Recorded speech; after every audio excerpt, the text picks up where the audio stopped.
Si la guerre de Troie possède quelques fondements historiques, c'est avant tout un conflit légendaire de la mythologie grecque. À la fin du XIXe siècle, un archéologue allemand a bien trouvé sur la colline d'Hisarlik en Turquie les vestiges d'une ancienne ville détruite par un incendie et datant du 4e millénaire avant notre ère. On y a découvert de plus des objets caractéristiques des peuples thraces et des indices indiquant que la ville avait dû soutenir un siège. Néanmoins, les événements et les personnages de cette guerre appartiennent bien à l'univers de la fiction, et plus particulièrement à l'épopée, genre narratif que l'on peut considérer comme l'ancêtre du roman. Tout commence par les amours de la Néréide Thétis et de Zeus. Thétis est une nymphe marine d'une grande gentillesse mais aussi d'une grande beauté. Zeus et Poséidon désirent tous deux l'épouser. Mais un présage révèle que le fils de Thétis deviendra plus grand et plus fort que son père. Les dieux, quoique fort épris, décident par conséquent de marier la jeune Néréide appelée un simple mortel, afin d'échapper à la prédiction.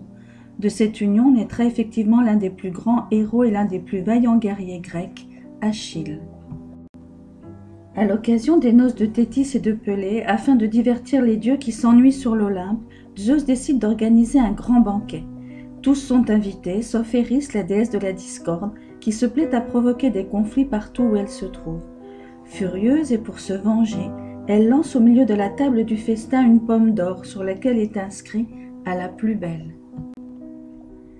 Elle précise que la pomme doit être remise à la plus parfaite des trois plus grandes déesses, Aphrodite, déesse de l'amour, Athéna, déesse de la guerre et de la sagesse, et Héra, déesse fidèle du mariage, épouse et sœur de Zeus.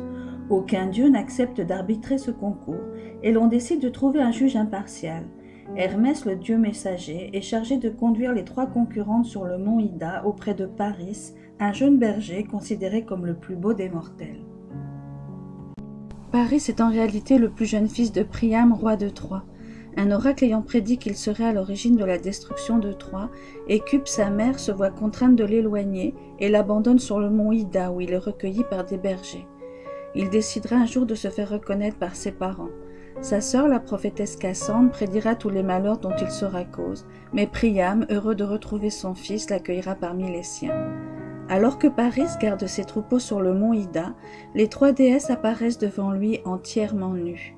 Hermès calme sa surprise et son effroi. Il doit choisir la plus belle des déesses et remettre la pomme d'or à celle qui gagnera le concours. Chacune des déesses plaide sa cause en lui offrant de prodigieux présents.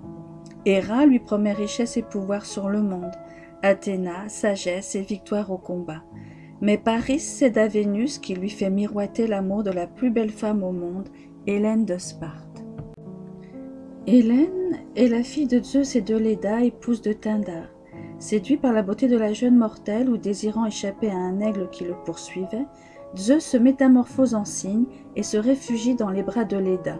Il la séduit et de leur union, Léda va pondre un œuf d'où naîtra Hélène, la plus jolie des enfants. Pindare l'adoptera au même titre que ses deux frères Castor et Pollux. C'est l'enlèvement d'Hélène par le prince troyen Paris, alors qu'elle est déjà mariée au roi grec Ménélas, qui lui conférera une célébrité immortelle en déclenchant la guerre de Troie. Pindare, le père adoptif d'Hélène, inquiet par les rivalités que provoquait sa grande beauté, avait demandé à tous ses prétendants, 50 rois ou princes de Grèce, de prêter serment. Avant qu'il ne la donne en mariage à l'un d'entre eux, ils devaient tous promettre de défendre l'honneur de celui qui serait l'heureux élu, et de le soutenir contre quiconque voudrait la lui disputer. Hélène choisit Ménélas. Paris arrive à Sparte, guidé par Vénus qui lui a promis l'amour d'Hélène. Ménélas le reçoit avec tous les honneurs dus à un prince de son rang. Mais le roi doit s'absenter, il part pour la Crète. Hélène est séduite par le charme du jeune Troyen, à moins qu'elle ne soit victime d'un charme d'Aphrodite. La légende connaît plusieurs versions quant à la suite des événements. Hélène est soit consentante et fuit avec Paris, soit emmenée de force par son ravisseur. Les Grecs se préparent à la guerre pour reprendre l'épouse fugitive. Agamemnon, frère de Ménélas et roi légendaire de Mycène, surnommé le roi des rois, est nommé chef de l'expédition contre Troie. Les plus grands guerriers grecs se joignent à lui, comme le grand Ajax ou Ulysse, roi d'Ithaque. Achille, qui pouvait choisir entre l'obscurité d'une longue vie ou la gloire fulgurante d'une brève existence, choisit un destin glorieux. Il décide de s'embarquer pour Troie. L'armée grecque s'apprête à partir du port d'Aulis pour Troie, mais les eaux de la mer Égée demeurent immobiles comme un lac d'huile. Pas un souffle de vent n'en vient rider la surface. C'est en fait qu'Artémis, la déesse de la chasse, exerce sa vengeance sur Agamemnon en empêchant Éole, le dieu des vents, de souffler. Les motifs en sont variables selon les différentes versions.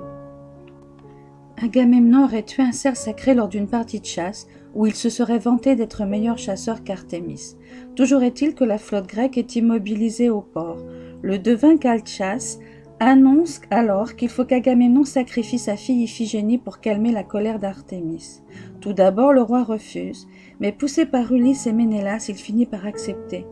Pour attirer sa fille jusqu'à l'autel et tromper la méfiance de son épouse Clytemnestre, il abuse Iphigénie en prétendant la marier à Achille avant le départ de celui-ci pour la guerre. La version la plus ancienne de ce célèbre sacrifice est celle du peintre grec Timanthe sur une fresque de Pompéi. Iphigénie n'y semble pas du tout résignée, Agamemnon se voile le visage. Au salon de 1757, Van Loo expose ce tableau destiné au roi de Prusse qui en a fait la commande. Il y représente toute l'horreur de la scène avec la profonde douleur du roi, de la reine et d'Iphigénie effondrée face à la détermination du prêtre qui s'avance, l'arme du sacrifice à la main. À l'arrière-plan, la flotte grecque impatiente. Ce sujet inspirera de nombreux peintres. L'héroïque résignation d'Iphigénie et le dilemme d'Agamemnon, être père ou être roi, se prêtent à différentes interprétations. La délivrance d'Iphigénie in extremis par l'intervention d'Artémis elle-même, qui substitue une biche à la jeune fille, apporte un dénouement inattendu. Le tableau de François Perrier accentue la cruauté et la violence du sacrifice. La chair blanche et dénudée d'Iphigénie, en harmonie avec les couleurs de la déesse, semble fragile aux côtés d'un prêtre qui lui ressemble davantage à un guerrier vigoureux et qui la tient déjà par les cheveux. Berthollet Flémal est sans doute plus fidèle au récit d'Euripide. Il place Iphigénie au centre du tableau dans une attitude résignée. On peut remarquer que, comme dans la tragédie antique, tous les regards se détournent de la victime. Les personnages qui l'entourent gardent les yeux baissés ou se couvrent la face. Le prêtre embrasse l'autel dans un geste de dévotion qui justifie l'acte criminel qui va être perpétré en l'honneur de la déesse. Chez Antoine Coipel, le voile ne dissimule plus le visage d'Agamemnon, il est placé entre le père et la fille. L'évanouissement de Clytemnestre est traité sur le mode de l'évanouissement de la Vierge dans les dépositions de croix. Après le sacrifice d'Iphigénie, la flotte grecque peut enfin prendre la mer et débarque à Troie. Les guerriers achéens installent un campement tout autour de la ville. De nombreux combats opposent les deux camps, parfois en des duels héroïques. Mais les forces sont égales et aucun vainqueur ne se profile à l'horizon. Les Troyens défendent avec acharnement la ville et sa citadelle. Parmi eux, les 50 fils et les 50 gendres du vieux roi Priam. Le siège de la ville va durer 10 ans. Parmi ces héros légendaires, se détache la figure du plus valeureux et du plus sage des fils de Priam, le prince Hector. Combattant invincible, fils et époux irréprochable, homme d'honneur, nommé chef des armées par son père trop vieux pour combattre, il est un élément majeur de la légende de Troie. Nous le connaissons surtout à travers l'épopée d'Homère, l'Iliade, qui raconte la guerre de Troie. Les Grecs le redoutent particulièrement et savent que Troie résistera tant qu'Hector dirigera les hostilités. Son nom signifie d'ailleurs celui qui tient bon. Si Hector est un combattant valeureux, il est aussi raisonnable, il désapprouve l'enlèvement d'Hélène. Sur ce tableau de Delorme peint en 1824, Hector reproche à son jeune frère sa lâcheté et son irresponsabilité. Des ambassadeurs grecs envoyés par Ménélas réclament que leur soit rendue la reine de Sparte. Hector cherche à protéger Troie d'une guerre destructrice et demande à Paris de rendre la jeune femme aux Achéens. Mais devant l'inéluctabilité du conflit, en tant que chef, il se porte au-devant de l'ennemi. Son épouse Andromaque bénéficie de la même popularité. Femme et mère aimante, elle soutient son époux. Dans sa pièce Les Troyennes, Euripide vante son caractère fort et la présente comme le modèle des épouses. Dans une tirade, Andromaque déclare « Je présentais toujours à mon époux un visage serein et une bouche silencieuse, et je savais à propos quand il fallait lui céder la victoire ou l'emporter sur lui. Le renom de ma conduite, répandu dans l'armée grecque, a causé ma perte, car dès que je fus captive, le fils d'Achille voulut m'avoir comme épouse, et je serai esclave dans la maison des meurtriers de mon époux. » Le tableau de Vien représente l'une des scènes les plus émouvantes de l'Iliade, les adieux touchants d'Andromaque à Hector, avant que celui-ci ne parte combattre en duel Achille, l'invincible héros grec. Elle porte dans ses bras leur unique enfant, Astyanax, encore nourrisson. Pressentant l'issue fatale, elle supplie son époux de ne pas les quitter. Racine fera d'elle la plus grande héroïne de ces tragédies. Mais bien avant ce duel légendaire qui sonnera le début de la fin pour Troie, la peste ravage l'armée grecque. Il s'agit d'un châtiment envoyé par Apollon car la fille de l'un de ses prêtres a été enlevée par Agamemnon. Le devin Calchas presse le roi des rois de rendre la captive à son père. En échange, Agamemnon s'empare de Briséis, la prisonnière d'Achille. Mais celui-ci, toujours dans la démesure, toujours dans l'outrance de ses passions, épris de la jeune fille qu'il détient captive, furieux, annonce en représailles qu'il se retire des combats et s'enferme dans sa tente. Les Troyens, favorisés par la défection de ce terrible guerrier, enchaînent les victoires.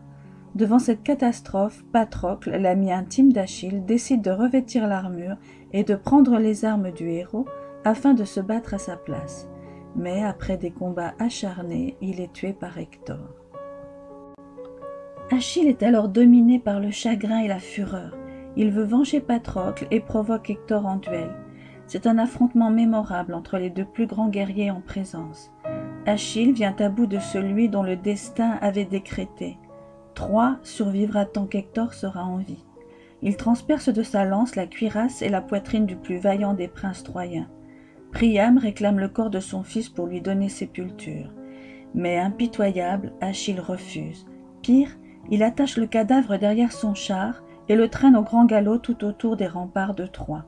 Du haut des murailles, Priam et Andromaque assistent, impuissants et déchirés, à ce macabre triomphe.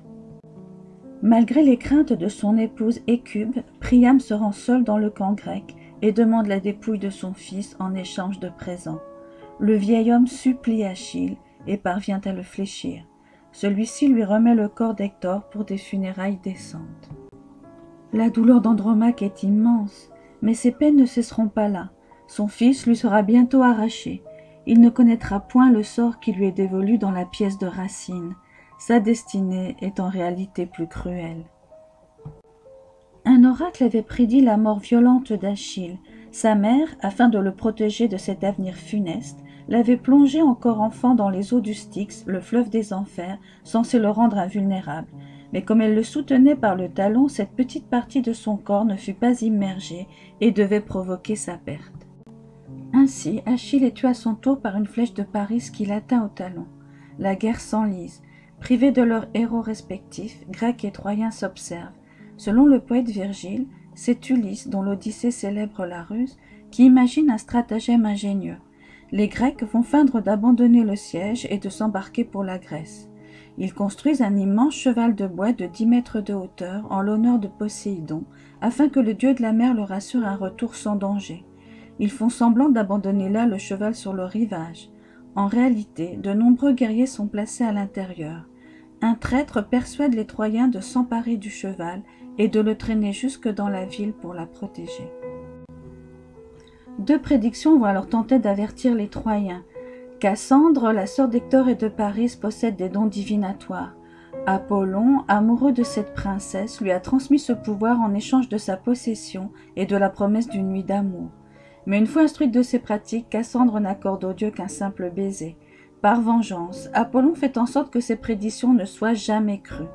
Par ailleurs, ses visions sont souvent précédées de crises d'épilepsie et on la croit folle. Ses prophéties ne sont pas prises au sérieux. Laocoon, un prêtre de Troie, avertit à son tour les Troyens et leur recommande de ne pas s'emparer du cheval. Mais un traître au service d'Ulysse parvient à convaincre le peuple du pouvoir protecteur du cheval. Il conseille de l'offrir en présent à Athéna. Celle-ci, toujours en colère contre les Troyens, après le jugement de Paris en faveur d'Aphrodite, fait surgir de la mer un serpent monstrueux qui dévore le prêtre Laocoon et ses 2 enfants.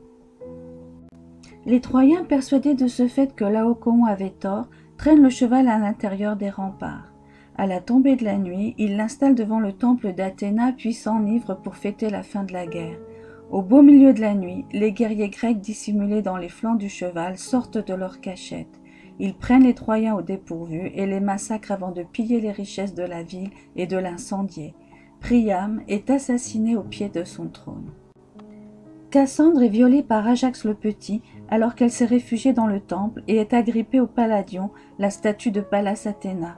Les Grecs, outrés par ce comportement sacrilège, poursuivent Ajax pour le lapider. Agamemnon, séduit par la beauté de Cassandre, la poursuit lui aussi jusque dans le temple. Dans sa hâte pour s'emparer d'elle, il renverse une statue de la déesse. Athéna décide alors d'une terrible vengeance. Le retour des Grecs dans leurs îles sera semé d'embûches et funeste pour Agamemnon. Il sera en effet tué par son épouse Clytemnestre et son amant Égiste. Après le sac de Troie, Cassandre est donc offerte comme captive à Agamemnon. Elle prédira la mort du roi et sa propre mort aux mains des mêmes meurtriers. Andromaque, quant à elle, est remise entre les mains de Pyrrhus, le fils d'Achille, meurtrier de son époux. Il l'emmène en Épire et l'épouse. Dans sa tragédie, Racine sauve Astyanaque grâce au chantage effectué par Pyrrhus. Si Andromaque accepte de l'épouser, il adoptera son fils et le protégera des Grecs qui veulent exécuter le dernier prince troyen. Mais dans les récits antiques, le malheureux enfant connaîtra un autre sort. Il sera arraché des bras de sa mère et précipité du haut des remparts par Pyrrhus lui-même ou par Ulysse selon les légendes. Le tableau de Rochegrosse est sans aucun doute le plus choquant. L'artiste n'a que 24 ans quand il peint cet immense tableau dont l'État fera l'acquisition et qui lui vaudra une médaille. À la crudité des détails réalistes et morbides, comme le sang répandu, les têtes coupées, les corps pendus à la muraille, est associé un érotisme tout aussi cru, avec le corps nu d'une victime allongée sur le sol et la poitrine dénudée d'Andromaque. La blancheur de la chair des deux femmes et de l'enfant accentue leur fragilité face aux violeurs meurtriers. Le réalisme est également renforcé par la croix gammée peinte sur la base de la rampe en pierre et qui est le symbole de la Grèce ancienne. La diagonale dessinée par le bras d'Andromaque et la ligne de la rampe conduit jusqu'à la silhouette sombre d'Ulysse, l'assassin qui va précipiter l'enfant dans le vide. La guerre de Troie deviendra le sujet principal des plus grandes œuvres classiques de l'Iliade et l'Odyssée, à la pièce en prose de Goethe, en passant par les tragédies d'Euripide consacrées à Iphigénie. Le titre Iliade vient de Ilion ou Ilios, qui est le nom grec de la ville de Troie. Et l'Odyssée raconte le long retour d'Ulysse à Ithaque. Le personnage donne son nom, Odyssée. La guerre de Troie inspirera également de grandes tragédies à Racine, Andromaque et Iphigénie. Plus proche de nous, Offenbach procède à une réécriture dans son opéra bouffe La Belle Hélène. Giraudoux, quant à lui, actualise le sujet en écrivant en 1935, peu avant la Seconde Guerre mondiale, La guerre de Troie n'aura pas lieu. L'action débute à Troie au moment où l'on attend les ambassadeurs grecs, chargés de reprendre Hélène. Hector fera tout pour calmer les esprits et éviter la guerre, mais le destin est en marche, car de puissantes forces poussent au conflit.